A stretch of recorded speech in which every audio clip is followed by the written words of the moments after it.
Composition of SHM same वही same heading जैसे पहले लगाए थे same.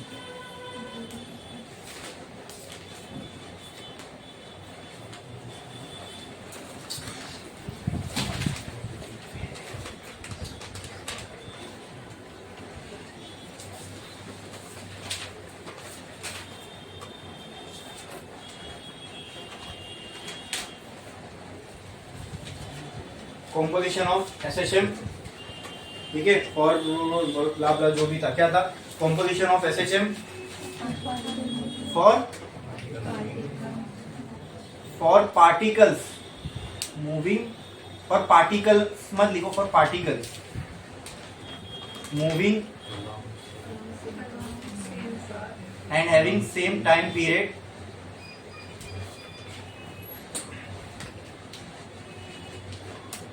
having same path and same time period, but उसी में कंटिन्यू करो वाली हेडिंग में, but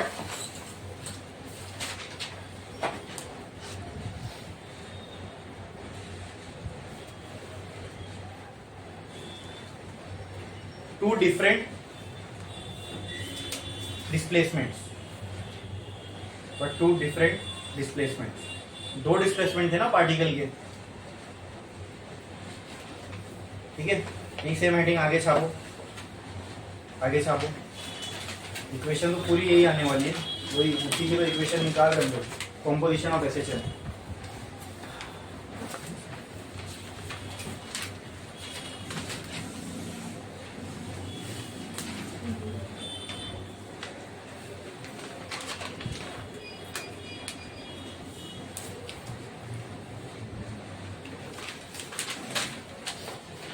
अब मान लो मैं आपको जो एग्जांपल दे रहा हूं उससे समझो, तभी इसकी इक्वेशन अच्छे से समझ में आएगी। ये मीन पोजीशन है, ये एक्सट्रीम है, ये भी एक्सट्रीम है। पार्टिकल लेट से यहां से निकला होगा, मोशन कर रहा है, एंड एट रैंडम हम लोग कहीं एक पॉइंट पे हमने पार्टिकल को देखा, या मान लो यहीं से हम पार्टिकल का जो मोशन है अज्यूम कर रहे हैं स्टार्ट हुआ, ठीक है। तो यहां से अगर उसका मोशन स्टार्ट हुआ तो इतना फेज में एंगल रहा होगा शुरू में, हाँ। इसकी इक्वेशन बोलो क्या होगी? शुरू में अगर कुछ एंगल फेज का है तो A X equal to positive X में मूव कर रहा है, A sine omega T plus five, ये हो गई इक्वेशन, ठीक है।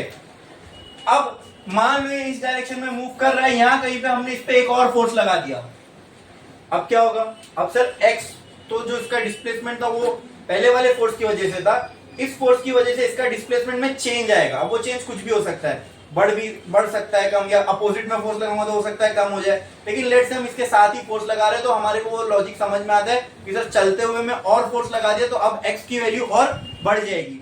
तो जो सेकंड वाला फोर्स है उसकी वजह से जो x की वैल्यू होगी वो कुछ और होगी, तो अब एक और x की वैल्यू आ गई पिक्चर में, तो इसको मैं क्या दे देता हूँ x1, इसलिए इसका एम्पलीट्यूड a1 और इनिशियल इसका फेज जो था जो भी था phi1। अब यहां से ये शुरू हुआ तो यहां से अब फेज इतना छूट के चालू हुआ होगा सेकेंड वाला एसएचएम, हाँ। तो उसके लिए जो डिस्प्लेसमेंट की वैल्यू उसको मैंने लिख दिया x2, उसका amplitude a2 sine omega T plus five 2। बोलो क्लियर है? बोलो क्लियर है? समझ में आया? लेकिन वो पार्टिकल तो एक ही है ना, करेगा तो वो एक ही एसएचएम, हाँ। लेकिन हमने वो दो अलग अलग जगह पर फोर्स लगाया हुआ है, इसके वजह से एक फोर्स की वजह से एक इक्वेशन, दूसरे फोर्स की वजह से दूसरी इक्वेशन, लेकिन पार्टिकल एसएचएम तो एक ही करने वाला है।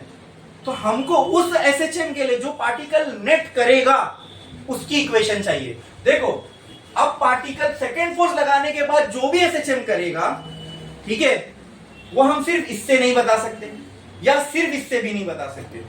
क्यों? क्योंकि इसकी वजह से कुछ डिस्प्लेसमेंट था और इसकी वजह से कुछ ऐड हुआ, बराबर। तो दोनों की वजह से जो नेट डिस्प्लेसमेंट होगा वो कितना होगा? वो आएगा बाय प्रिंसिपल ऑफ सुपरपोजिशन, ठीक है, ठीक है। बोलो इतना क्लियर है? बोलो इतना क्लियर है? अब नीचे लिखो, let a particle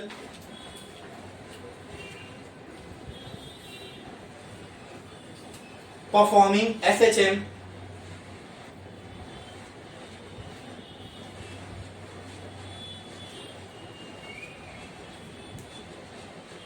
that a particle performing SHM with applied force F1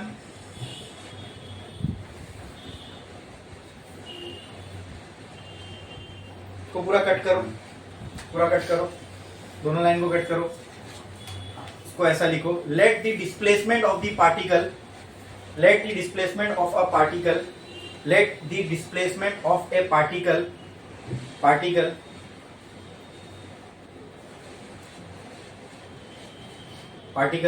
performing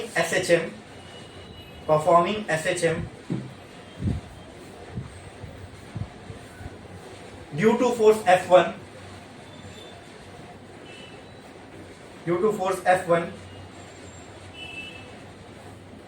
Bx1 x1, ठीक है, यानी F1 की वजह से जो डिस्प्लेसमेंट हो रहा है वो x1 है. Therefore equation of x1 is as follows, और ये x1 की इक्वेशन लिख दो, is as follows.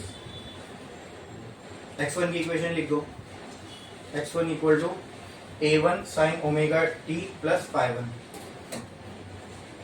लिखो जल्दी, एक लाइन छोड़ो, लिखो.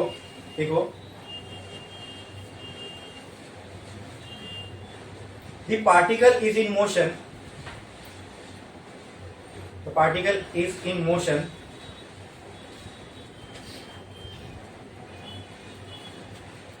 And we apply another force F2 on it. Is in motion and we apply another force F2 on it. Due to which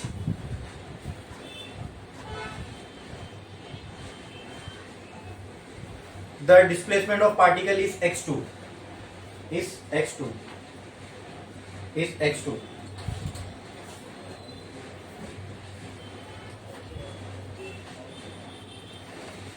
और एक लाइन नीचे छोड़ के 3 डॉट डालो. therefore x2 is equal to ये आ जाएगी.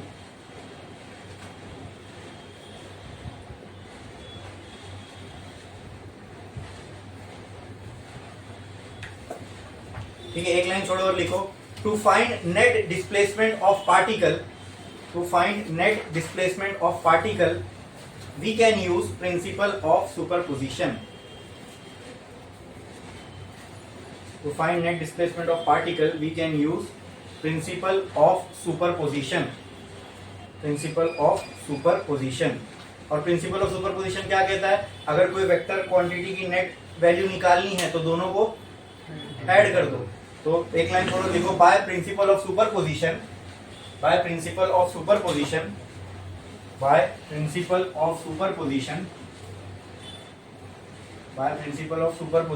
लिखो. ठीक है, x net is equal to x1 plus x2. ठीक है इतना? Yes. अब आप मुझे बताओ x1 की वैल्यू क्या है? a1 sin omega t plus phi1 plus a2 sin omega t plus phi2. इतना क्लियर है? हाँ, ये क्या है? Sine a plus b. तो कहना है write this as a1 sine a omega t into cos b. अरे साइन a प्लस बी का फॉर्मूला है ना ये, जिसमें ये क्या है? a, ये क्या है? तो साइन a प्लस बी को एक्सपांड करोगे तो क्या बनेगा? Sine a cos b plus cos a मतलब cos omega t plus into sine b. ये हो गया एक, प्लस a2 ब्रैकेट में क्या आएगा? वही sine a plus b, sine a cos, यहां थीटा 1 तो ये फाई 1 बराबर कॉस b और फाई 2. क्लियर है?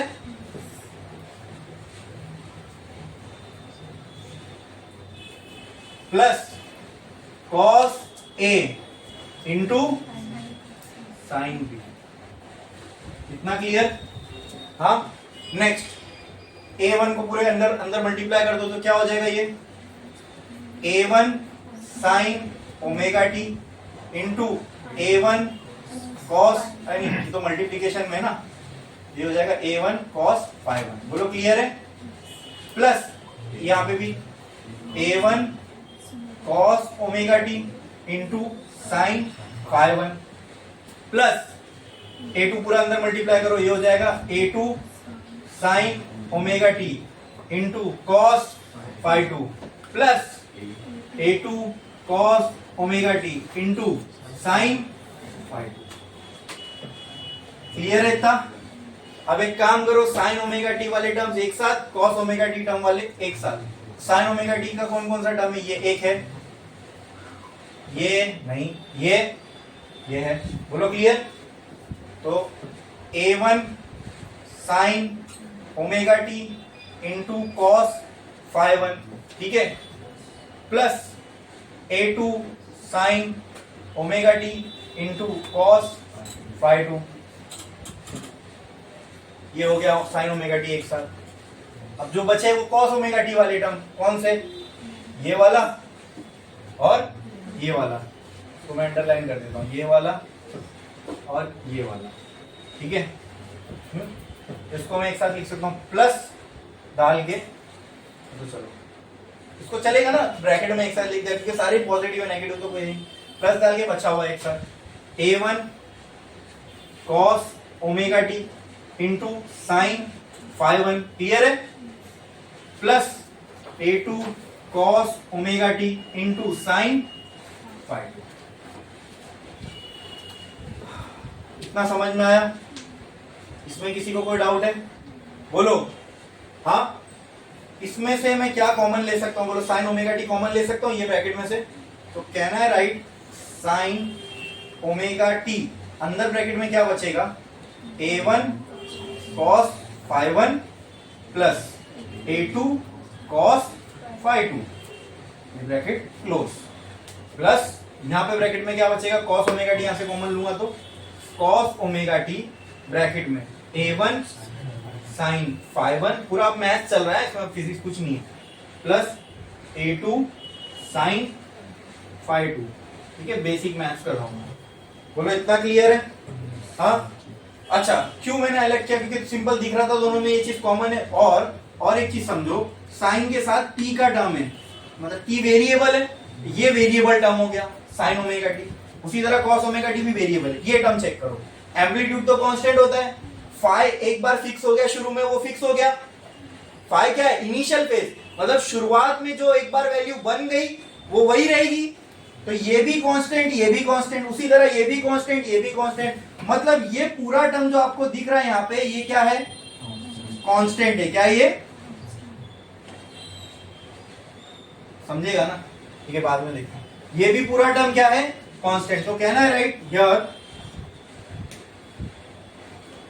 A1 cos phi 1, A2 cos phi 2, A1 A2 cos phi 1 cos phi 2 sin phi 1 sin phi 2 are constants। ठीक है, ठीक है, छापो ये पहले पूरा जल्दी।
अच्छा रुक जाओ, मैं और लिख देता हूँ, फिर और टाइम पास ना हो बस इस चक्कर में।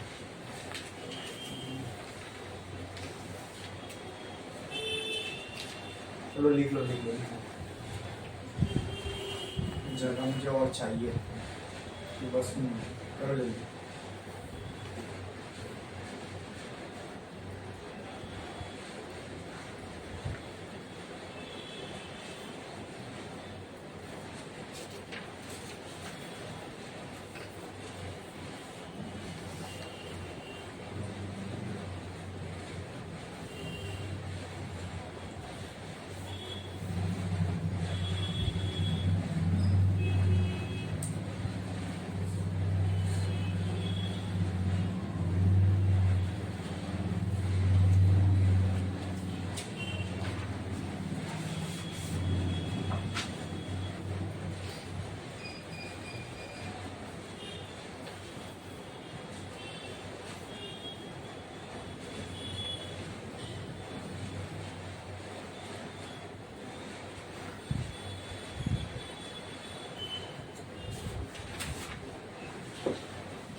वह लिख के कितने लोगों का बाकी है।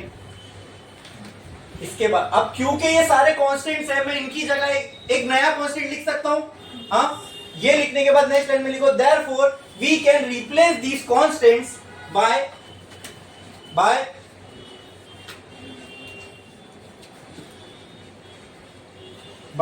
अ single constant term.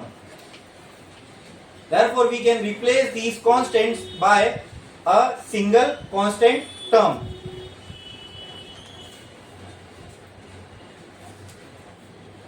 By a single constant term. अब हम लोग इस पर डिस्कस करने जा रहे हैं कि वो सिंगल कांस्टेंट टर्म क्या होगा। ध्यान दो, A1 पहले वाले SHM का एम्पलीट्यूड, A2 दूसरे वाले SHM का एम्पलीट्यूड, ये दोनों ऐड हो रहे, तो एक काम करते, इनका एक रिजल्टेंट एम्पलीट्यूड मान लेते, दैट इज R। ठीक है, ये पहले वाले SHM का फेस, ये दूसरे वाले SHM का फेस, तो इन दोनों का एक नेट फेस मान लेते हैं विच इज कॉस, और दोनों अलग अलग एंगल है ना, है तो दोनों कॉस के टर्म, लेकिन φ1 उसका फेस पहले वाले का, φ2 दूसरे वाले का, तो उसका एक फेस मान लेते दैट इज डेल्टा। और लेट से हम अज्यूम करके चलते delta is equal to φ2 minus φ1 है, कोई एक बड़ा होगा कोई एक छोटा होगा, ये मान के चले हमने, φ2 बड़ा है φ1 छोटा है, लेकिन इन दोनों एंगल की जगह मैंने एक सिंगल एंगल यूज कर लिया। बोलो क्लियर है? हाँ क्लियर है? तो क्या मैं ये पूरे की जगह पे ये लिख सकता हूं? तो एक लाइन छोड़ो, लिखो we can write A1 cos φ1 plus A2 cos φ2 is equal to R cos delta, और इसको दे दो इक्वेशन नंबर 1।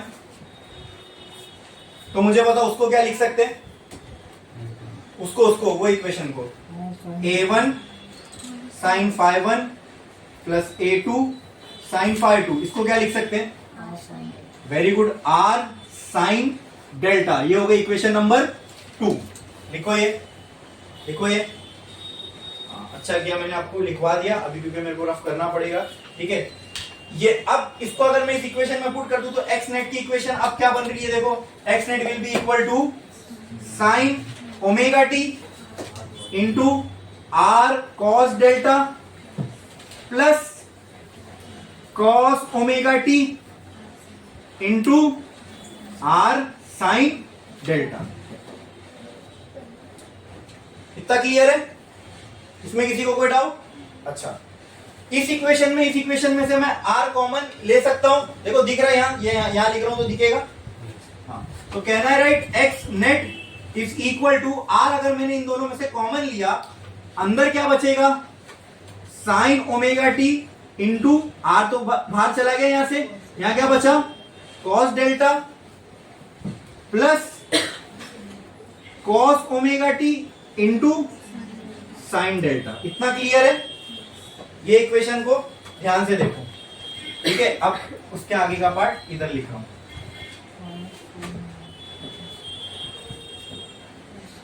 यहां लिखता हूं, फिर अगर कुछ बचा तो वहां नीचे लिखूंगा। ध्यान से देखो, क्या ये साइन ए कॉस बी प्लस कॉस ए साइन बी है? इसका फॉर्मूला क्या होता है? यहां लिख देता हूं, साइन ए प्लस बी ये बराबर क्या होता है? साइन ए कॉस बी प्लस कॉस ए साइन बी। तो क्या ये वैसी टर्म में नहीं दिख रहा? तो क्या मैं इसको शॉर्ट कर सकता हूं साइन ए प्लस बी के फॉर्म में? तो ए की जगह कौन है? Omega T. Omega T A की जगह, बी की जगह कौन है? डेल्टा। तो यहां पे हमको दिख रहा है ए की जगह कौन है? ओमेगा टी, और बी की जगह कौन है? Delta. Therefore can I write x net is equal to r sine omega T plus, आ गई इक्वेशन।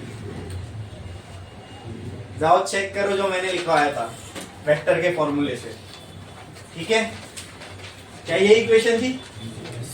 क्या ये इक्वेशन थी x नेट की? सिर्फ देख के डायरेक्ट इक्वेशन बना दिए थे हम लोग ने। और आप खुद देखो, अभी आपने इतना बड़ा ग्रंथ लिखना पड़ा इसके लिए। हाँ, बोर्ड भी देख लो, आपके सामने इक्वेशन एग्जैक्ट वही है। हाँ, हमेशा ये चीज होती है, फेजर डायग्राम, वेक्टर डायग्राम, ये सब इक्वेशन निकालने में बहुत हेल्पफुल रहते हैं, बहुत ज्यादा।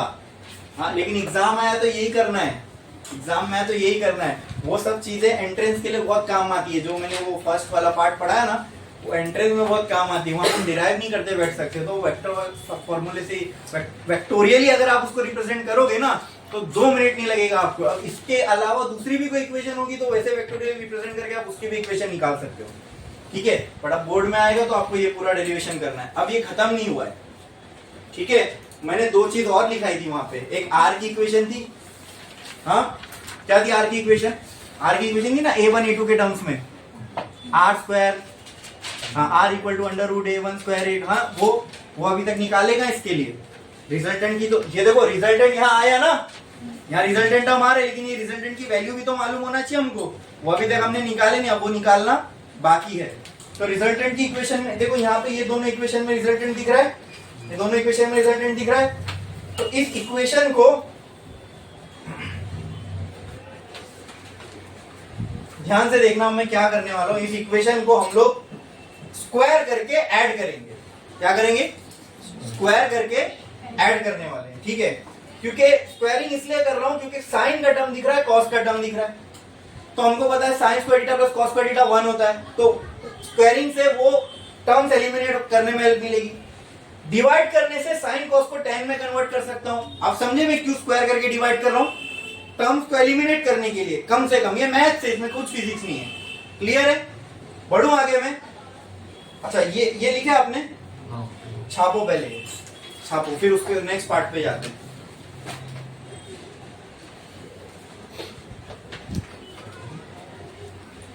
बुक में लिखोगे तो और फील आएगा कि कितना बड़ा हमने डेरिवेशन किया। वही सेम चीज निकालने के लिए जो हमें एक डायग्राम देख के आ गई थी। करो जल्दी।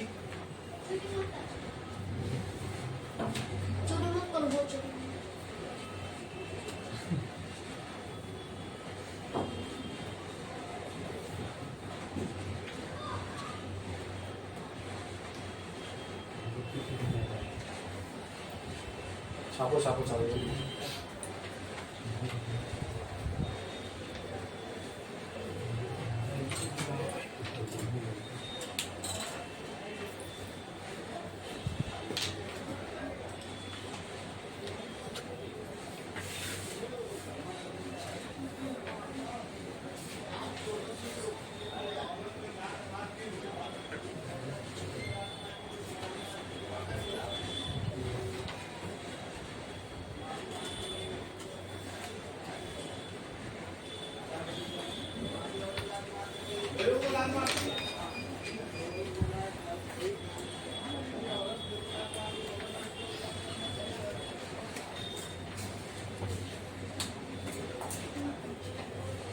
हो गया। डिवाइड नहीं, मैंने क्या बोला, स्क्वायरिंग एंड एडिंग, और स्क्वायर करके ऐड क्यों करें, ताकि ये 1 हो जाए, और डिवाइड करेंगे लेकिन वो डेल्टा निकालने के लिए सबसे पहले ये कर लेते हैं।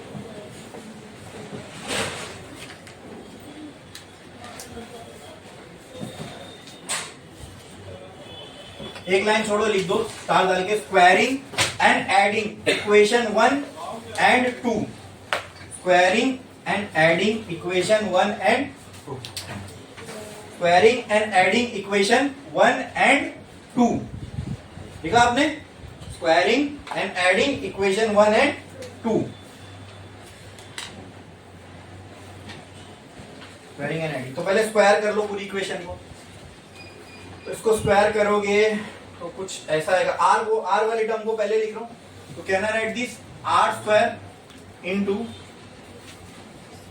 कॉस स्क्वायर डेल्टा, ठीक है, दोनों को ऐड भी कर रहे हैं ना, तो प्लस ये टर्म लिख दूं, plus r square sine square delta, clear है, इज इक्वल टू, अब ये पूरे टर्म्स, तो ये पूरे का स्क्वायर हो जाएगा, मतलब यहां ऐसा होने वाला है a1 cos phi 1 plus a2 cos phi 2 the whole square.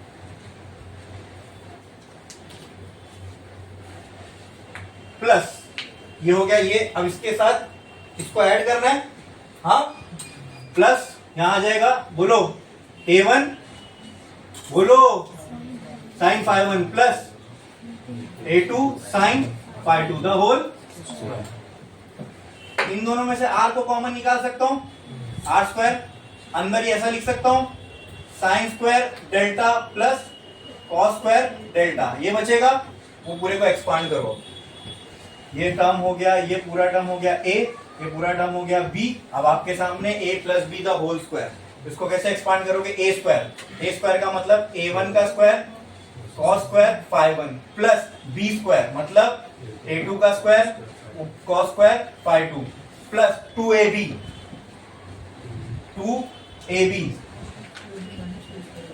हाँ बोलो, 2ab प्लस b स्क्वायर आएगा ना बाद में, a स्क्वायर हो गया, ओ सॉरी, a स्क्वायर प्लस ये हो गया a स्क्वायर प्लस 2ab, है ना, अब सही है, 2ab स्क्वायर प्लस 2ab भी लिख सकता था, अब चलो बैठा हुआ दिमाग में तो वैसे ही करते हैं, a square plus 2ab, 2a क्या है cos phi 1 प्लस b क्या है a2 cos phi 2 plus b square मतलब ये पूरे का स्क्वायर, तो ये हो जाएगा a2 square cos square phi 2।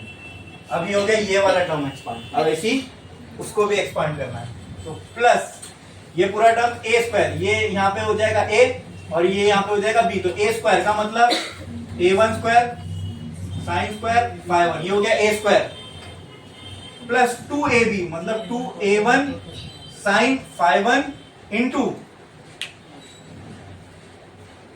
ये भी यहाँ पे इंटू आएगा ना, हाँ, a square plus 2ab plus b square, फिर ये हो गया एक टर्म, फिर a स्क्वायर प्लस 2ab की जगह a2 sine phi 2 plus b square a2 square sine square phi 2, अच्छा होगा, क्लियर है, ये पूरी इक्वेशन आई।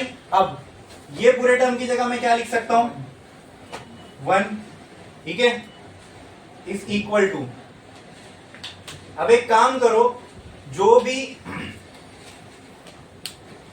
a स्क्वायर वाले या a1 वाले टर्म को अपन एक साथ रखते हैं, a2 वाले टर्म को एक साथ रखते हैं, ठीक है, एक काम करो, इसको आप छाप लो, बहुत बड़ी इक्वेशन है, फिर बहुत लंबा टाइम ना चला जाए, करो जल्दी, करो जल्दी।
लिखो जल्दी।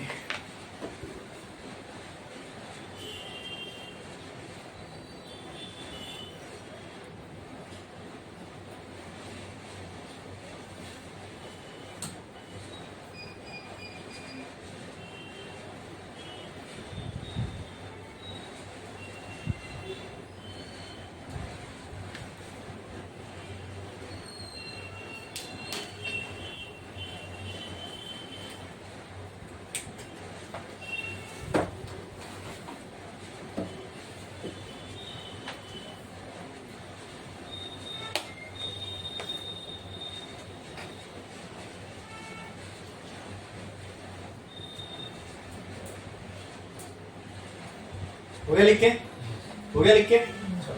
अब एक काम करते हैं, ये जो ए, गौर से देखो जरा, ये वाला टर्म, ये cos square theta phi one है ना ये, और ये sin square theta phi one, अगर इन दोनों को, ये दोनों एडिशन में ही है ना, साथ में लूंगा तो ये भी 1 हो जाएगा, और ये वाला टर्म और ये वाला टर्म, देखो इन दोनों को भी साथ में लूंगा तो 1 हो जाएगा। तो इसको एक साथ लिख लेते हैं। चलो पहले उसको लिखता हूं, a1 square sine square phi one plus ये a1 square cos square phi one. इतना क्लियर है? देखो क्या क्या साथ में लिख रहा हूं। ये हो गया एक टर्म, प्लस वो a2 square sine square phi two plus ये वाला a2 square cos square phi two, ये एक टर्म एक साथ। क्लियर है? इसमें किसी को कोई डाउट है? ठीक है।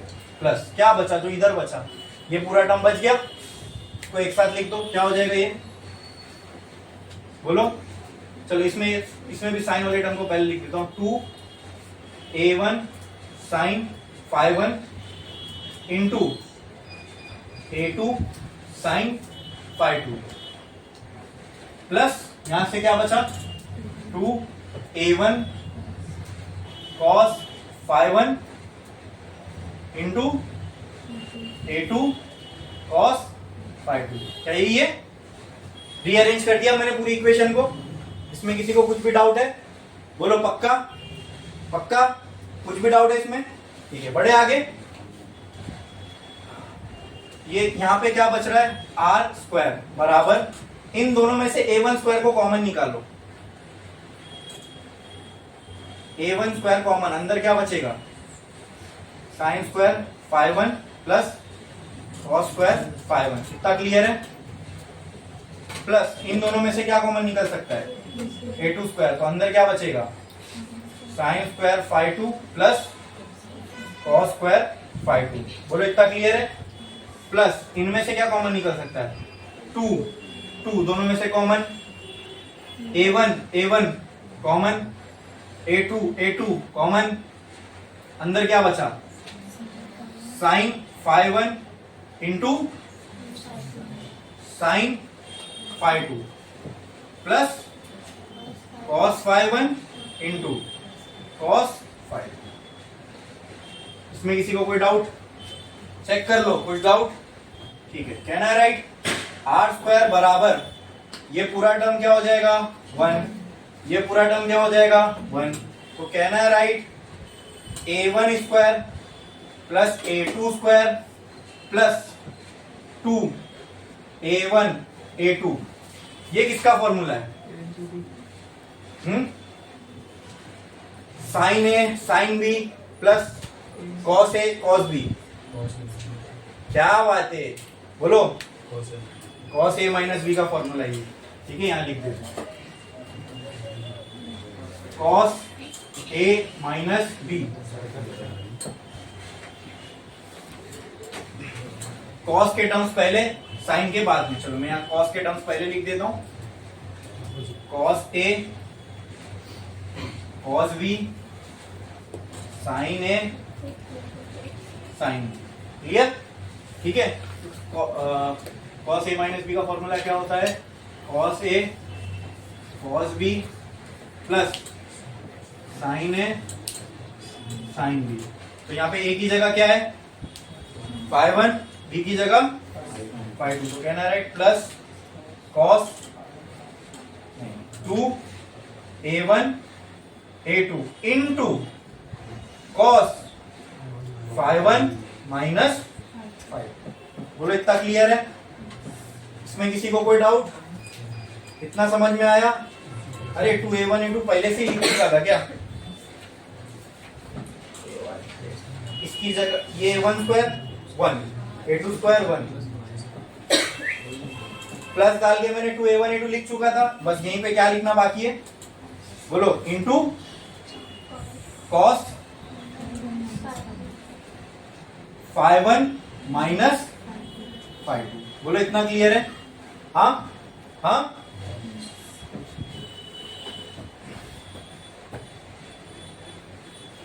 Late phi one minus phi two is equal to delta, is equal to, तो इक्वेशन क्या हो जाएगी? R square is equal to A one square plus A two square plus two, I mean phi one minus phi two equal to phi कर दो। Delta तो हमने इसके लिए दिए ना, जो phi one minus phi two, इसको एक नया एंगल मैंने क्या दे दिया? फाइव। तो A one minus A two plus two A one A two cos five. कहना है राइट,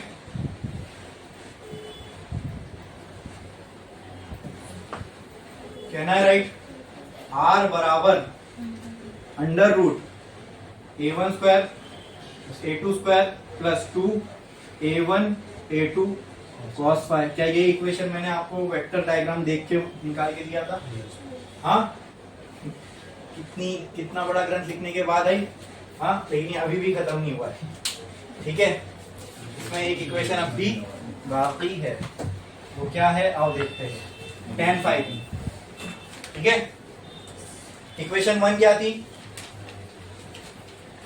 इक्वेशन टू डिवाइड कर दो इक्वेशन वन से। इक्वेशन टू क्या थी? साइन की थी ना, तो क्या था वो? R sine delta divided by r cos sine by cos क्या होगा? tan, ठीक है? तो आर के सामने क्या था बताओ? A one sine five one plus A two sine five two divided by A one cos five one plus A two cos five two. Cancel, क्या बचा? tan delta is equal to A one sine five one plus A two sine five two upon A one cos five one plus A two cos five. ये तो resultant मिल गया हम लोगों को। ये दोनों डिस्प्लेसमेंट का मिला के जो रिजल्टेंट एम्पलीट्यूड होगा वो ये है। उस रिजल्टेंट एम्पलीट्यूड का जो डायरेक्शन होगा एंगल एक्स से, वो यहां से tan इनवर्स करोगे तो मिलेगा। यहां पे खत्म होता है अपना कॉम्पोजिशन ऑफ एसएचएन, ठीक है? देखो तीन इक्वेशन दी, एक एक्स नेट की, एक रिजल्टेंट की और एक रिजल्टेंट के एंगल की। वो डायग्राम बना के मैंने आपको 5 मिनट में सब समझा दिया था। और इससे देखो, देखो जो बचा हुआ पार्ट है अब लिखो।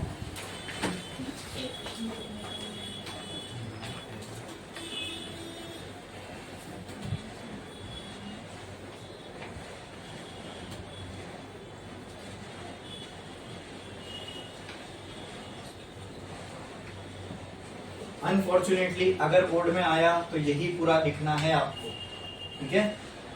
वो वेक्टर वाला आप नहीं बना के आ सकते। जहां बना सकते थे तो मैं बोल दूंगा कि हाँ ये आप बोर्ड में भी लिख के आओगे तो मार्क्स मिल जाएंगे, लेकिन अगर बोर्ड्स में आया तो आपको यही मेथड पूरा करके आना है। लेकिन ये अब भी खत्म नहीं हुआ है, इसमें और भी कुछ चीज बाकी है, देखना है अभी हमको इसमें आगे।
हो गया लिख के? हम लोगों को तो देखो एक्स नेट की इक्वेशन ये आई थी, x net was equal to r sine omega T plus delta, right? ये आ चुकी थी एक्स नेट की इक्वेशन। इसमें जो ये आर है ना, ये उसकी वैल्यू है। उस इक्वेशन में जो आर है ना, ये उसको निकालने की पूरी मेहनत थी। समझ में आया? अब इसमें कुछ स्पेशल केस है, वो हम देखेंगे। एक लाइन थोड़ा लिखो, special cases for composition of SHM. Special cases for composition of SHM, और कॉम्पोजिशन ऑफ एसएचएम। हो गया ना ये पूरा लिख के? Special cases for composition of SHM.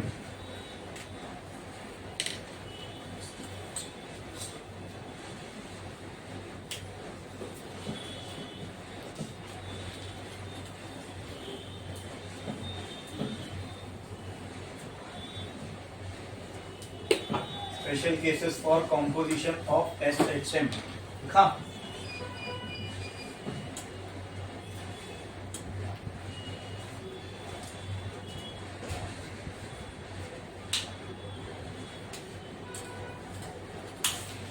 एक मार्कर के वो ऑफिस लाओ। ठीक है, special cases for composition of SHM लिखा। अब वो स्पेशल केस क्या है? If phi1 minus phi2 is equal to 0 और phi equal to 0, phi1 minus phi2 तो हमने phi लिखा था ना, देन यही स्पेशल केसेस है। अगर ऐसा हुआ, इन केस स्पेशल मतलब एक फिक्स वैल्यू दे रहे हम लोग, ठीक है? r की क्या इक्वेशन आई थी? r was equal to under root a1 square a2 square plus 2a1 a2 cos phi। Then r is equal to under root a1 square plus a2 square plus 2 a1 a2 cos 0। cos 0 क्या हो जाएगा? 1। क्या हो जाएगा? तो ये हो जाएगा under root a1 plus a2 plus 2 a1 into a2। ठीक है, सबका मीनिंग भरो इसकी, आपको आएगी भरना। 2a1 a2 r is equal to, मुझे आप बताओ क्या आपको ये, इसको अगर मैं ऐसे अरेंज कर दूं, a1 square plus 2 a1 a2 plus a2 square, ठीक है? तो क्या ये a plus B the whole square ऐसा नहीं लग रहा? जहां पे a क्या है?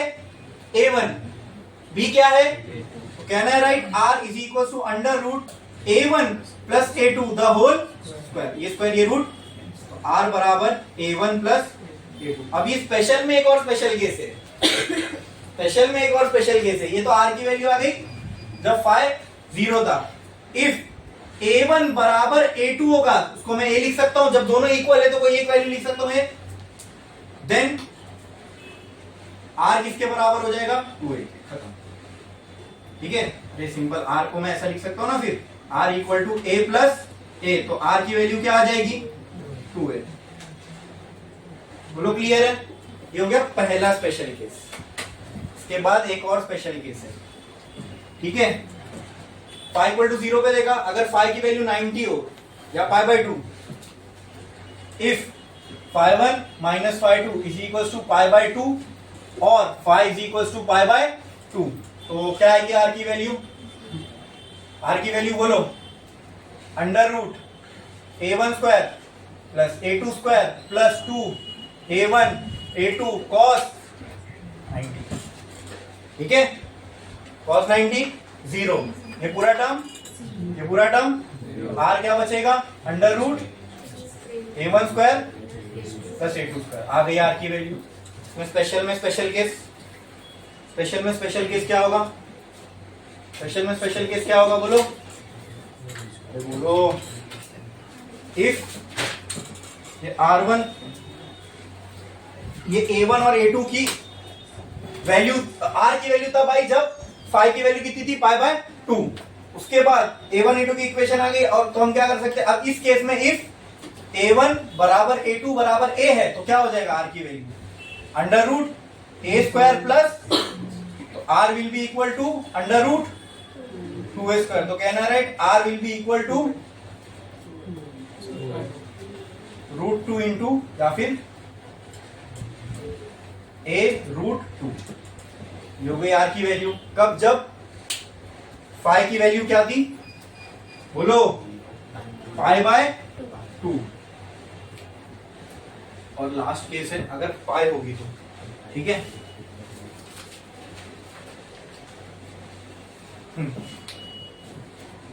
Third special case, if five 1 minus five 2 is equal to 180 और 5 इज इक्वल टू पाई, कुछ भी लिखो 180 पाई बाय 2, ठीक है। कहना है राइट, यहां भी मैं लिख देता हूं पाई, ठीक है। R equal to under root बोलो A1 square plus A2 square plus 2A1 A2 cos 180 minus 1, तो वो माइनस यहां लग जाएगा, तो कहना है right R equal to under root A1 square plus A2 square minus 2A1 A2, इसको मैं रीअरेंज करता हूं, A1 square minus 2A1 A2 plus A2 square, तो ये कैसा दिख रहा है? A minus B the whole square, जहां पे A क्या है? A1 माइनस B क्या है? द होल स्क्वायर, और रूट R बराबर A1 माइनस, अब स्पेशल का स्पेशल केस, इफ A1 बराबर A2 बराबर A, then R equal to क्या हो जाएगा? A माइनस A, R की वैल्यू क्या आ जाएगी? ठीक है, छापो। कुछ स्पेशल केस टेक्स्ट बुक में दिए जो अपने को डिस्कस करना था, करिए, ठीक है।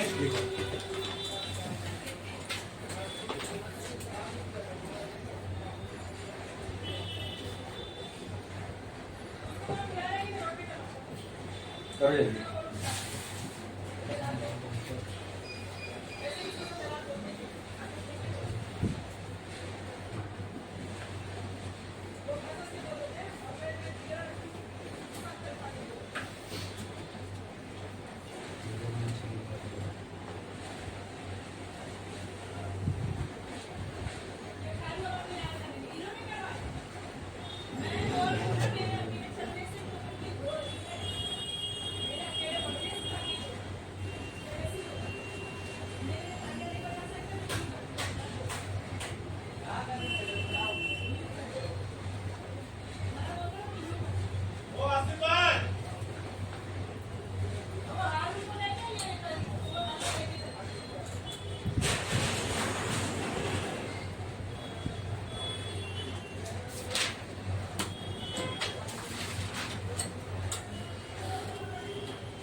फर्स्ट केस हो गया।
हो गया ये हो गया सेकंड पार्ट।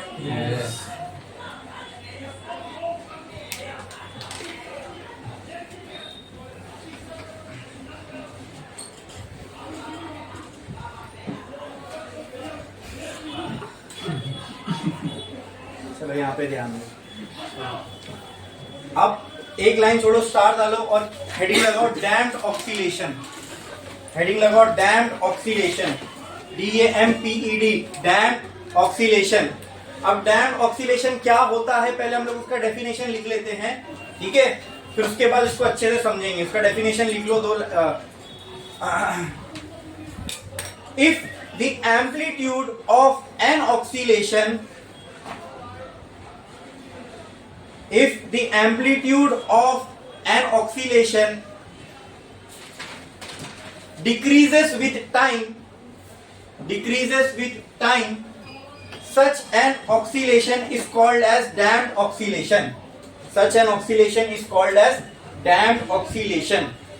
ठीक है, अब जरा हमने जो ऑक्सीलेशन देखे थे उस पे गौर करो कैसा था। एक्स वर्सेस टी का अगर मैं ग्राफ बनाऊं जो हमने ऑक्सीलेशन देखा था उसका, तो ध्यान दो कैसा होगा वो, ठीक है। ये था एम्पलीट्यूड प्लस ए, यहाँ था एम्पलीट्यूड माइनस ए, ये प्लस ए की लाइन, ये माइनस ए की लाइन, और हमारा ऑक्सीलेशन कुछ ऐसा चल रहा था। यानी टाइम के साथ इसके एम्पलीट्यूड में कोई चेंज नहीं आ रहा था। जितना एम्पलीट्यूड ये पहले साइकिल में किया उतने ही सेकंड में, उतने ही थर्ड में करेगा। एम्पलीट्यूड में कोई चेंज आ रहा है, मतलब amplitude remains constant with time. Amplitude की बात कर रहा हूं, एम्पलीट्यूड यानी maximum value of displacement time के साथ क्या था, कांस्टेंट था, ठीक है। वो स्प्रिंग मास सिस्टम याद है, मैंने ऐसे खींचा और छोड़ दिया, मतलब उस साइड जो भी इसकी मैक्सिमम वैल्यू होगी, फिर इस साइड जो भी मैक्सिमम वैल्यू होगी, ऐसे अगर ये 100 बार भी इधर उधर करेगा तो जो उसकी फर्स्ट टाइम मैक्सिमम वैल्यू थी उसी को टच करेगा, यहां पर भी और वहां पर भी। वहां पे लेकिन हमने एक अजम्पशन लिया था, वो क्या, सरफेस वाज फ्रिक्शनलेस। लेकिन रियलिटी में अगर मैं एक राइट नाउ अगर मैं एक स्प्रिंग यहाँ पे लगाऊं, ऐसा पकड़ के छोड़ दूं, तो क्या जिंदगी भर ऐसे ऐसे ऐसे ऐसे होता रहेगा? नहीं, पहले यहाँ तक जाएगा, सेकंड में थोड़ा कम होगा, थर्ड में और थोड़ा, फोर्थ में और थोड़ा, ऐसे ऐसे ऐसे करते करते करते करते करते एक टाइम पे मीन पोजीशन पे आके स्टेबल हो जाएगा, रुक जाएगा।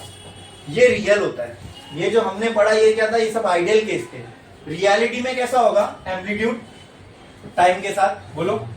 अगर मैं x वर्सेस t का ग्राफ बनाऊं जैसे हमने अभी देखा, पहले तो एम्पलीट्यूड फर्स्ट टाइम में ज्यादा होगा, फिर कम, मतलब रियलिटी में कुछ ऐसा होना चाहिए, ये पहला, फिर ऐसे, फिर ऐसे, फिर ऐसे, फिर एक टाइम में एम्पलीट्यूड की वैल्यू क्या हो जाएगी, 0, खत्म, ठीक है। अब अगर इन सब के पीक्स को अगर मैं जोड़ूं तो यहाँ पे कुछ ऐसा लाइन मिलेगी, और नीचे के अगर मैं पीक्स को जोड़ूं तो यहाँ पे कुछ ऐसी लाइन मिलेगी। तो ये होता है डैम्ड ऑक्सीलेशन के लिए एक्स वर्सेस टी का ग्राफ। बोलो समझा? तो मुश्किल है, वो टेक्स्ट बुक में बना हुआ रहेगा तो ऐसा लगता होगा क्या है ये, पता नहीं, डिफिकल्ट सा, ठीक है।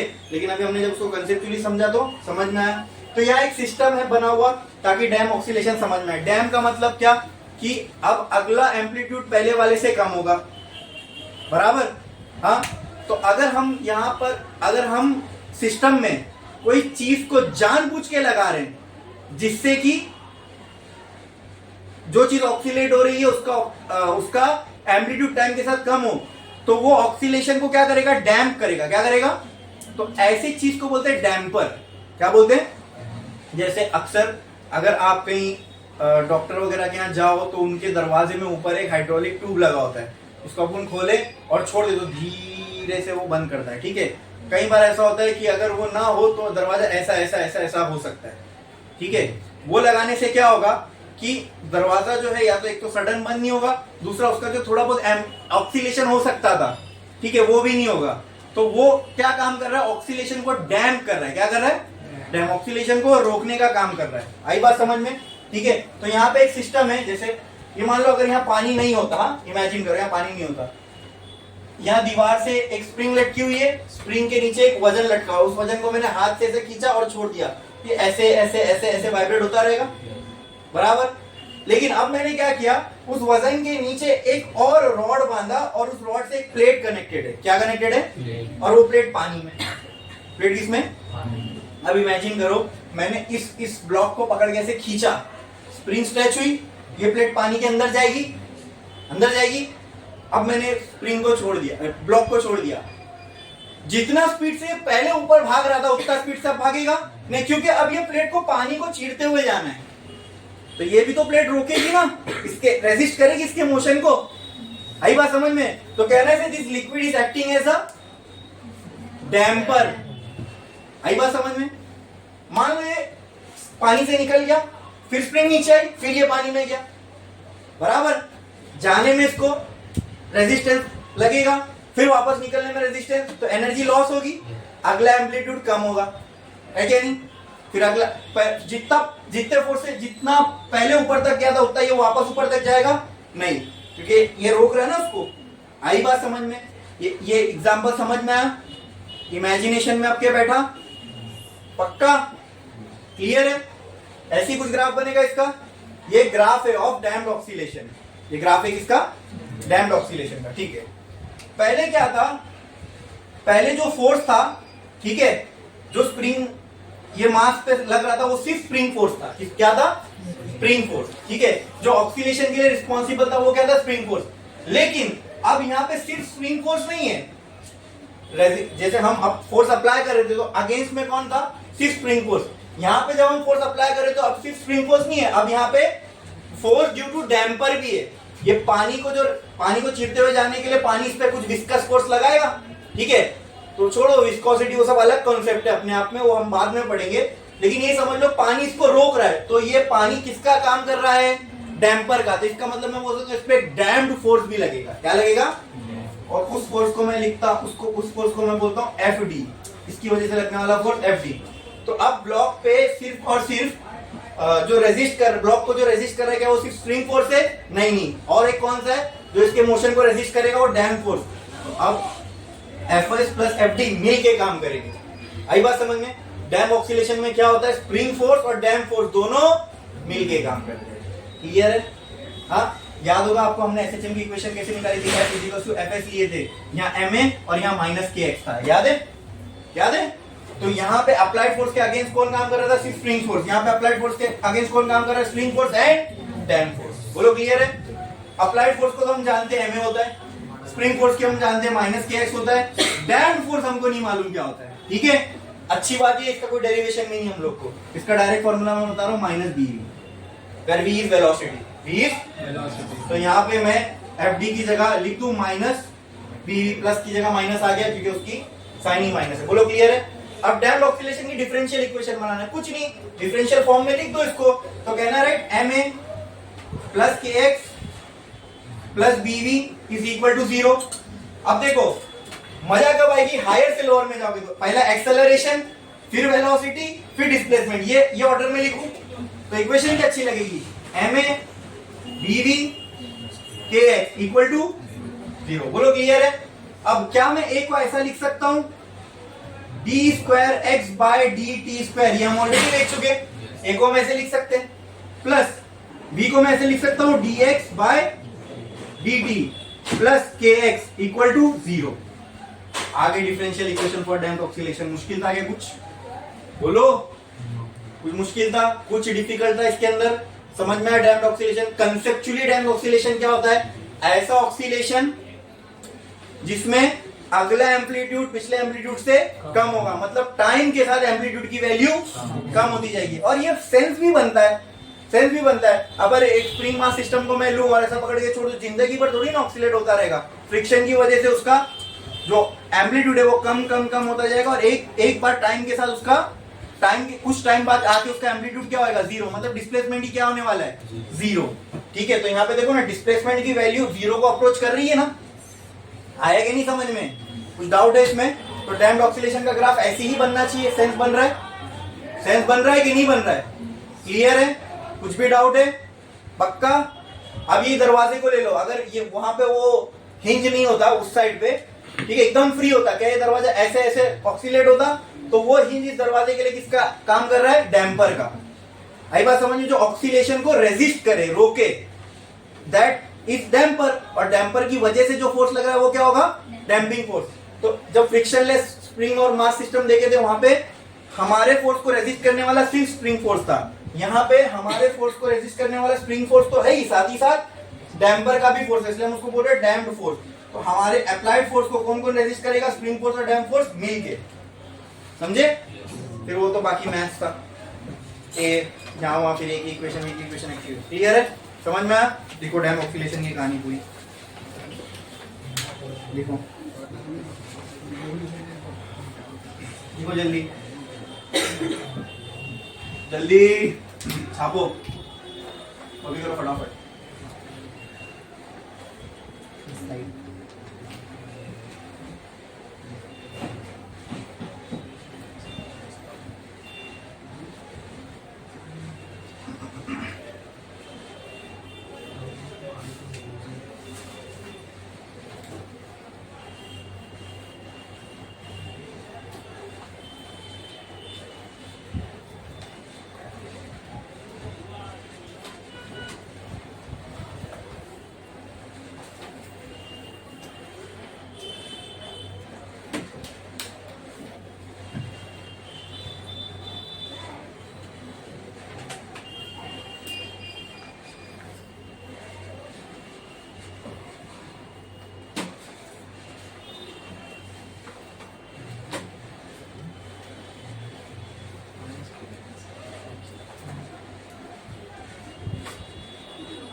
ओके, लिख के कितने लोगों का बाकी है, जल्दी छापो। ग्राफ बनाए, सिस्टम और इक्वेशन लिखे खाली, हाँ ग्राफ नहीं बनाना, रुक जाओ, अभी ग्राफ बनाना भी नहीं, रुक जाओ। लिखे, हमने नॉर्मल ऑक्सीलेशन के लिए x की टाइम के रिस्पेक्ट में इक्वेशन निकाले थे, फिर जनरल इक्वेशन निकाले थे, इसके लिए भी तो एक x के, भाई जब ये SHM है तो इसकी भी तो एक जनरल इक्वेशन बनेगी ना। अच्छी बात ये कि उसको डिराइव नहीं करना है अपने को, डायरेक्ट इक्वेशन दी हुई है, ठीक है, तो आपको भी डायरेक्ट ही लिखना है, कुछ डेरिवेशन नहीं करना है। अब मुझे बताओ, यहाँ साइन कॉस के बाजू में जो भी टर्म होता है वो क्या रिप्रेजेंट करता है, एम्पलीट्यूड को। तो ये पूरा टर्म क्या है, amplitude for a damped oscillation. ये पूरा टर्म क्या है, एम्पलीट्यूड फॉर अ, ठीक है, ठीक है। ये लिखने के बाद वो लिखो, फॉर डैम्प्ड ऑक्सीलेशन, इसके आगे लिख देना, ये is amplitude for damped oscillation. देखो लिखो जल्दी जल्दी जल्दी।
हो गया लिख के?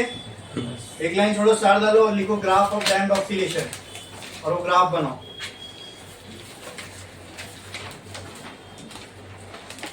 ग्राफ ऑफ डैम्प्ड ऑक्सीलेशन,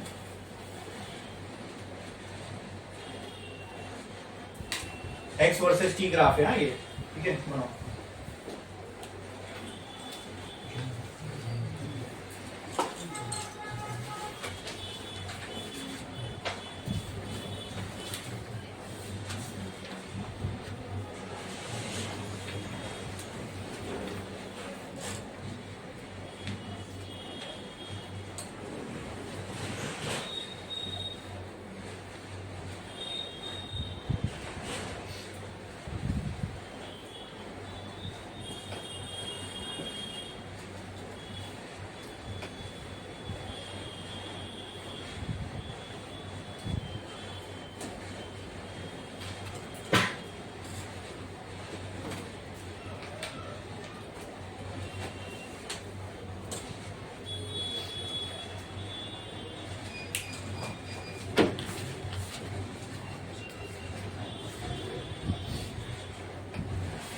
हो गया लिख के? हो गया, ठीक है। अब एक लाइन छोड़ो, स्टार डालो और हेडिंग लगाओ। अब 3 थियोरेटिकल डेफिनेशन है वो हमको समझना है, ठीक है। एक लाइन छोड़ो, स्टार डालो, हेडिंग लगाओ, natural frequency, natural frequency, natural frequency.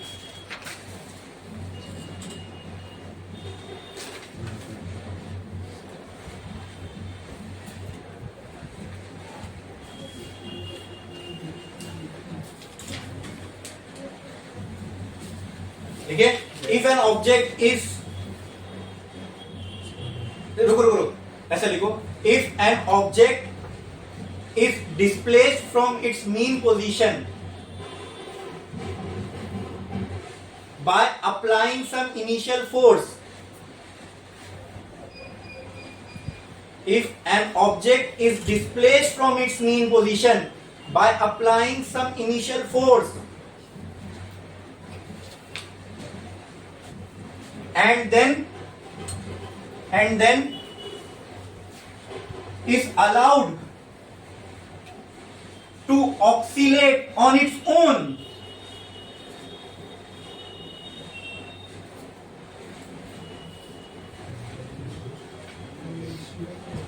and allowed to oscillate on its own, then the frequency with which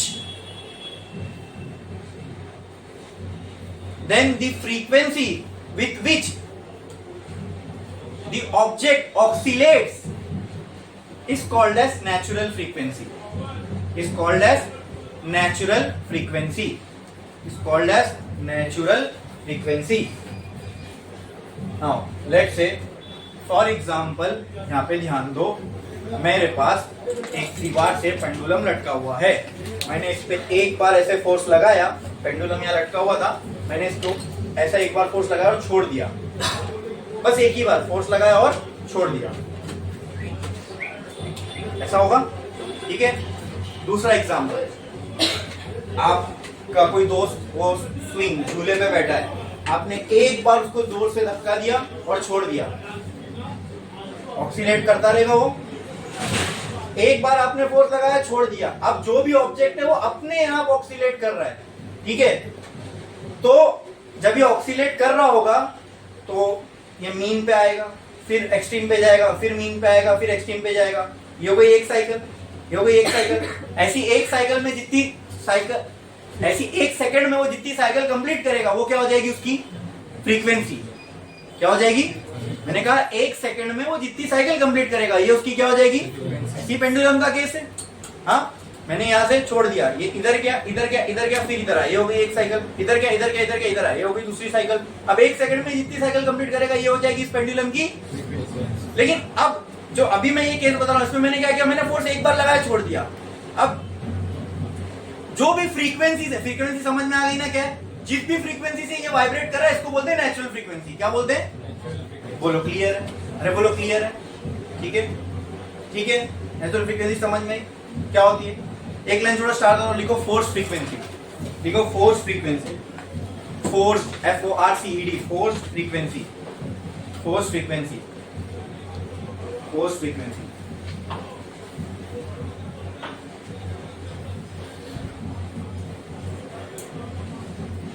If an object oscillates under the influence of periodic force,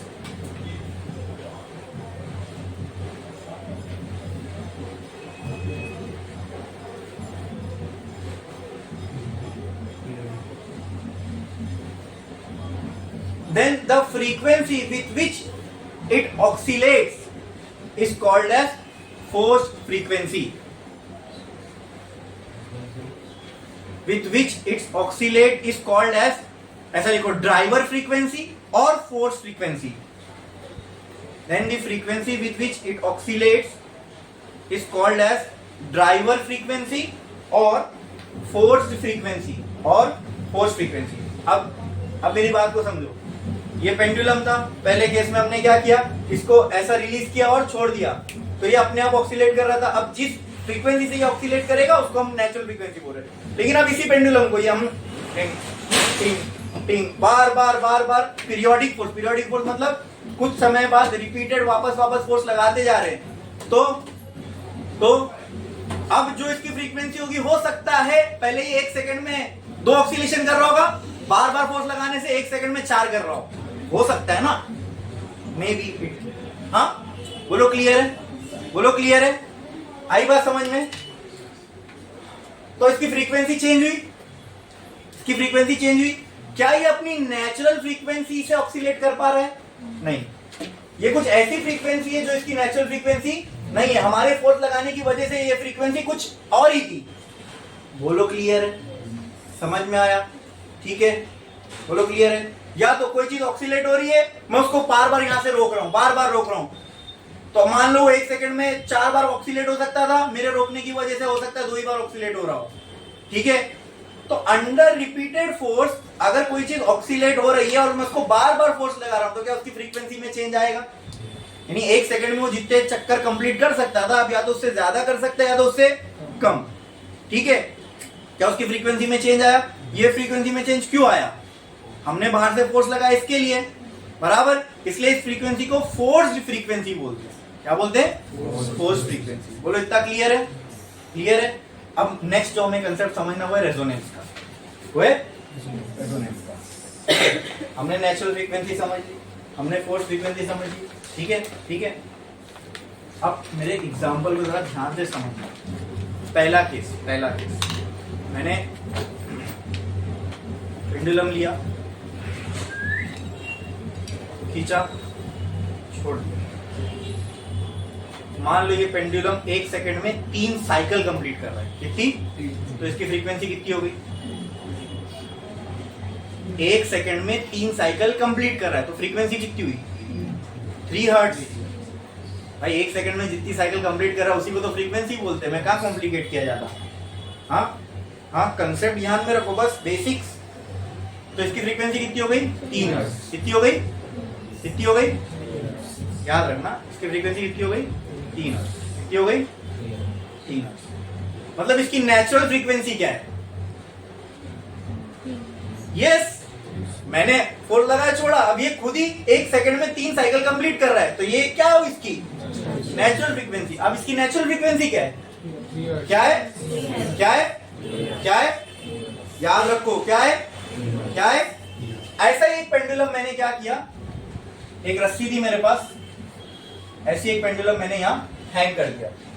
ठीक है, यहाँ मैंने एक और pendulum hang किया। ठीक है, ऐसा कुछ ब्लैक कलर में। ठीक है, ये वो पेंडुलम है जो अभी हम बात कर रहे थे, इसकी नेचुरल फ्रीक्वेंसी 3 हर्ट्ज। ये क्या है इसकी नेचुरल फ्रीक्वेंसी? क्या है ये? कैसे मालूम पड़ी? हमने एक बार इसको फोर्स लगा के चेक किया कि अपने आप ऑक्सीलेट करता है, तब इसकी फ्रीक्वेंसी क्या है, तो वही इसकी क्या होगी? Natural frequency. ये हमने चेक किया। राइट। अब ध्यान दो, ये एक ही रस्सी पे दोनों लगे हुए हैं।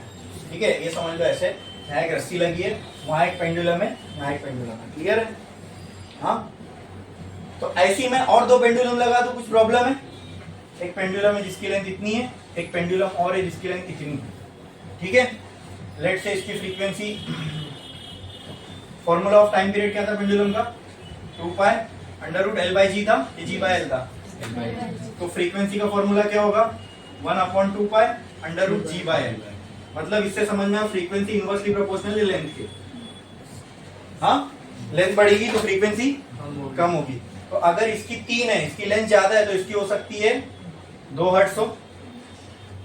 हाँ, लेंथ बढ़ गई ना, फ्रीक्वेंसी कम। इसकी भी लेंथ ज्यादा है लेकिन इससे कम है, इसकी 2 है तो अरे नहीं,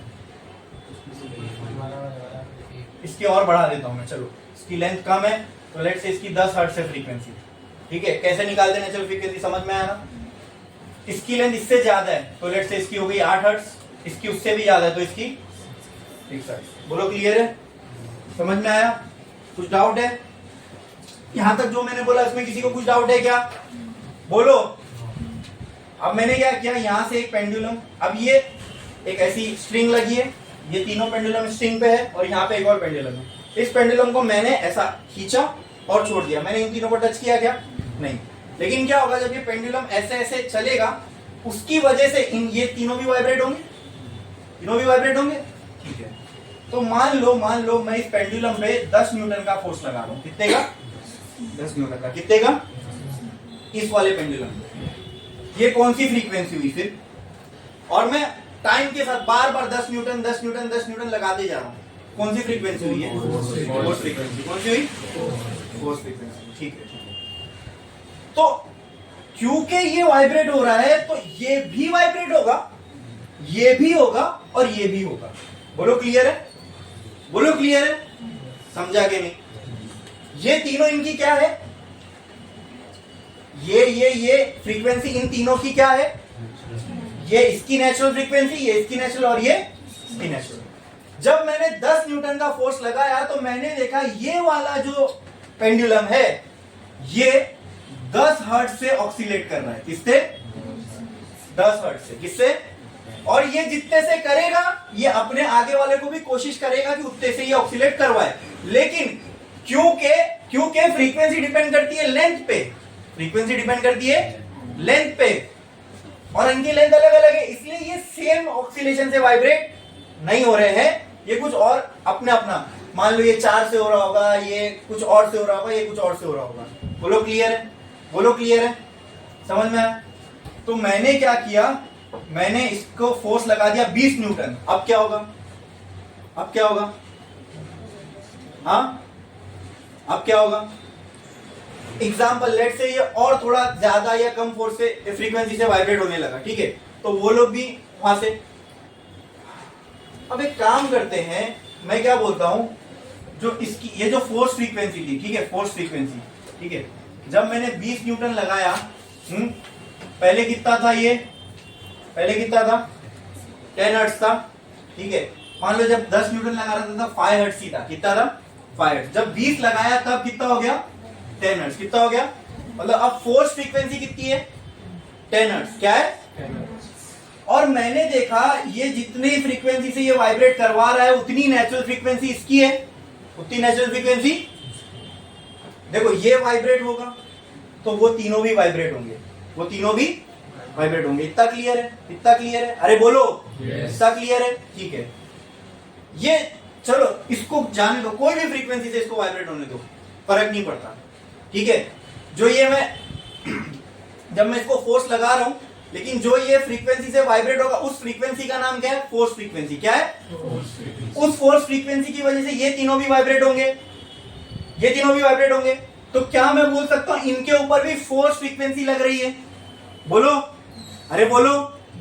अगर इन तीनों के ऊपर लगने वाली फोर्स फ्रीक्वेंसी 10 हर्ट्ज है, 10 हर्ट्ज, 10 हर्ट्ज तीनों पे लगने वाली, ठीक है, तीनों पे लगने वाली, तो इसके साथ तो कुछ नहीं होगा, इसके साथ तो कुछ नहीं होगा। लेकिन जिसकी फ्रीक्वेंसी 10 हर्ट्ज है नेचुरल, उसके केस में क्या हो गया कि पेंडुलम की नेचुरल फ्रीक्वेंसी मैच हो गई फोर्स फ्रीक्वेंसी से। क्या हो गया, पेंडुलम की नेचुरल फ्रीक्वेंसी जो हम फोर्स फ्रीक्वेंसी दे रहे थे उससे मैच हो गई।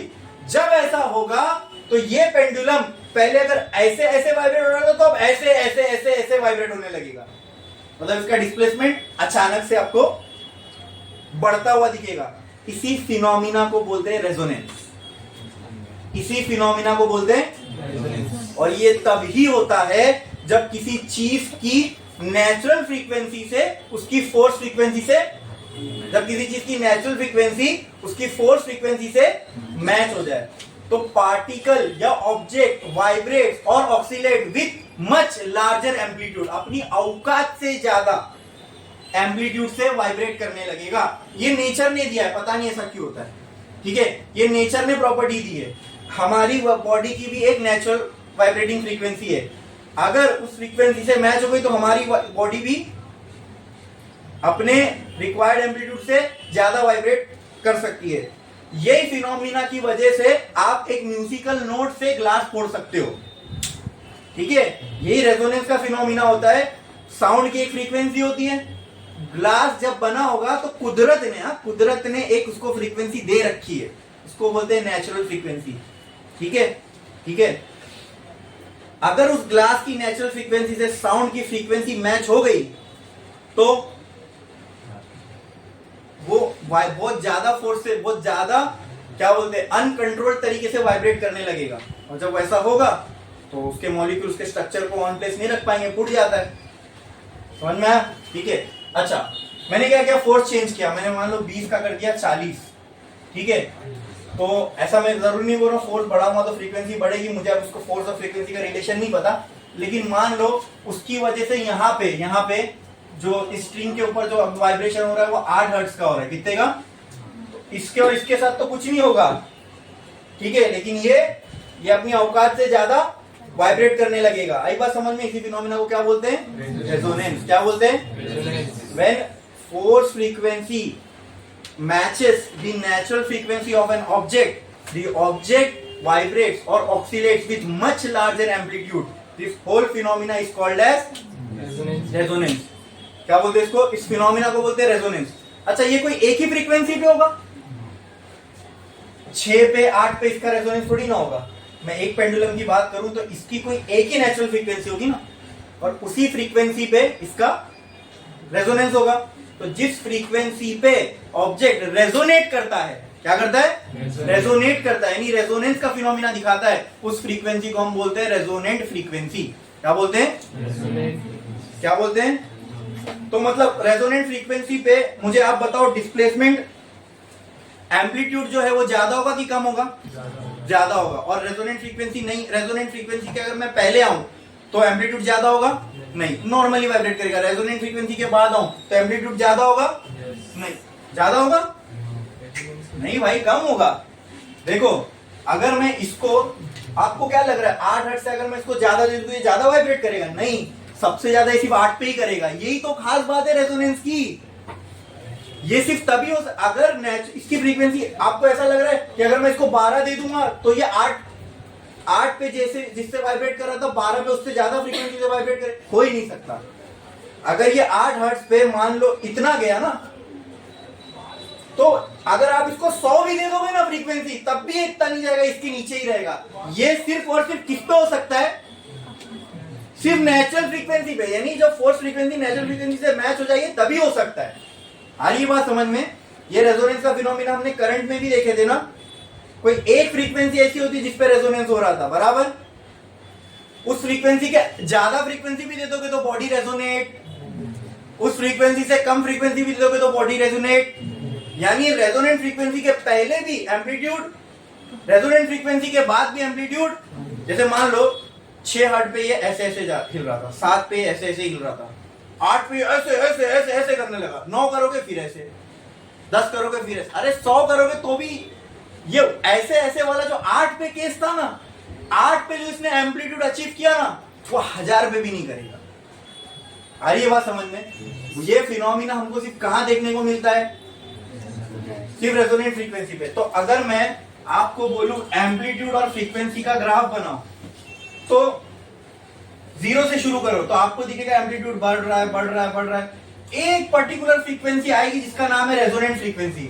उस फ्रीक्वेंसी पे एम्पलीट्यूड की वैल्यू क्या होगी, उस फ्रीक्वेंसी पे एम्पलीट्यूड की वैल्यू क्या होगी, मैक्सिमम, उससे पहले भी कम होगी, उसके बाद भी। तो इसका ग्राफ कुछ ऐसे बनेगा, समझ में आया। इस फ्रीक्वेंसी पे जो एम्पलीट्यूड होगा वो क्या होगा, मैक्सिमम होगा, और जिस फ्रीक्वेंसी पे एम्पलीट्यूड मैक्सिमम है उसको हम क्या बोलते हैं, रेजोनेंट फ्रीक्वेंसी। बोलो क्लियर है, बोलो समझ में आया, बोलो समझ में आया, ठीक है। फिनोमेना ऑफ रेजोनेंस समझ में आया। when the force frequency matches the natural frequency of an object, the object oscillates with much larger amplitude, ठीक है, ठीक है। अगर एग्जांपल ले लो, अगर किसी बॉडी की नेचुरल फ्रीक्वेंसी 10 हर्ट्ज है, ठीक है, तो 10 हर्ट्ज पे जितना जोर से वाइब्रेट होगा ना, 100 देने पे भी नहीं होगा, ठीक है। अगर मैं फोर्स फ्रीक्वेंसी 10 हर्ट्ज दे दूं तो इस पे जो वाइब्रेशन होगा ना, फोर्स फ्रीक्वेंसी 100 देने पर भी उतना वाइब्रेशन नहीं होगा। वो फिनोमेना सिर्फ और सिर्फ, हाँ, जो उसकी नेचुरल फ्रीक्वेंसी उसी पे देखने को मिलेगा। बोलो क्लियर है, रेजोनेंस समझ में आया पक्का। कुदरत ने ये जो नेचुरल फ्रीक्वेंसी का कॉन्सेप्ट है ना, ये कुदरत ने हर एक ऑब्जेक्ट को दुनिया के दे रखा है, हर एक की, मेरी, आपकी, इस बेंच की, इस एसी की, इस पंखे की, हर एक की एक नेचुरल फ्रीक्वेंसी होती है, हर एक की। आई बात समझ में, समझे। अगर वो फ्रीक्वेंसी मैच हो गई, कोई भी, जैसे अब यहाँ आवाज आ रही है, अगर मेरी आवाज की फ्रीक्वेंसी भी यहाँ भी किसी भी ऑब्जेक्ट की नेचुरल फ्रीक्वेंसी से मैच हो गई, तो हो सकता है वो बेकाबू तरीके से ऑक्सीलेट होने लगे, लेकिन होगा नहीं ऐसे, क्योंकि यहाँ पे जो भी ऑब्जेक्ट है, मेरे को नहीं लगता कि नहीं हो रहा है ना, इसका मतलब इनकी फ्रीक्वेंसी हो सकता है मच हायर हो या मच लोअर हो, मतलब हमारी जो normal frequency day to day life की, वो इनकी कोई नेचुरल फ्रीक्वेंसी से मैच ही नहीं करती होगी। समझ में आया, रेजोनेंस समझा, कोई डाउट है इसके अंदर, क्लियर है, रेजोनेंस का कंसेप्ट समझ में आया पक्का। एक लाइन छोड़ो, स्टार डालो, लिखो resonance, resonance, resonance.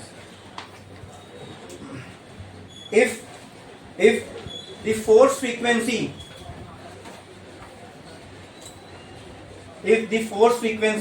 matches the natural frequency of an object, if the force frequency matches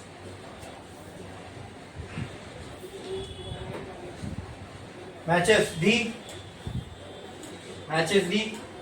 natural frequency of an object, then the object vibrates with much larger amplitude.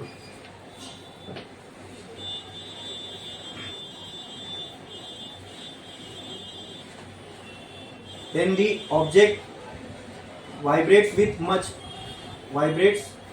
larger amplitude. Vibrate को cut करके oscillate लिख दो. Then the object oscillates with much larger amplitude. Then the object oscillates with much larger amplitude. This phenomena is called as resonance.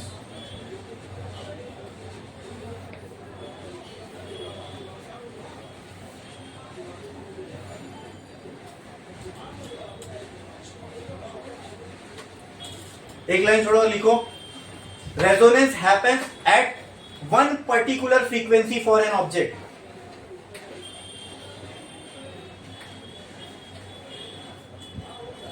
Resonance happens at one particular frequency, ऐसा लिख दो, one particular frequency, and that frequency is called as resonant frequency, and that frequency is called as resonant frequency. अब ये तो मैं आपको लिखा नहीं रहा हूं, लेकिन आपको समझ में आना चाहिए, रेजोनेंट फ्रीक्वेंसी से ज्यादा फ्रीक्वेंसी होगी तो भी एम्पलीट्यूड मैक्सिमम नहीं होगा, रेजोनेंट से कम होगी तो ज्यादा होने की सवाल ही पैदा नहीं होता, ठीक है। रेजोनेंट फ्रीक्वेंसी से कम फ्रीक्वेंसी दोगे तो भी वो कम एम्पलीट्यूड से ऑक्सीलेट करेगा, रेजोनेंट फ्रीक्वेंसी से ज्यादा फ्रीक्वेंसी दे दोगे तो भी वो कम फ्रीक्वेंसी से ही ऑक्सीलेट करेगा। सबसे ज्यादा जो एम्पलीट्यूड होगा वो कहां होगा, सिर्फ और सिर्फ रेजोनेंट फ्रीक्वेंसी पे। बोलो क्लियर है, बोलो क्लियर है। उसके लिए ग्राफ बना लो, ग्राफ बना लो।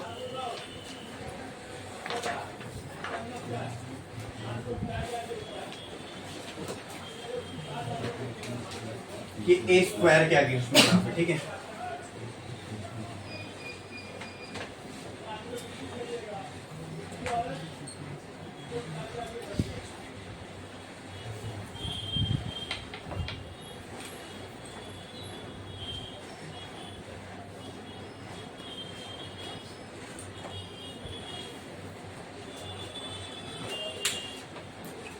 लिए। चलो आज के लिए बस इतना ही, बाकी देखेंगे अपन नेक्स्ट लेक्चर में।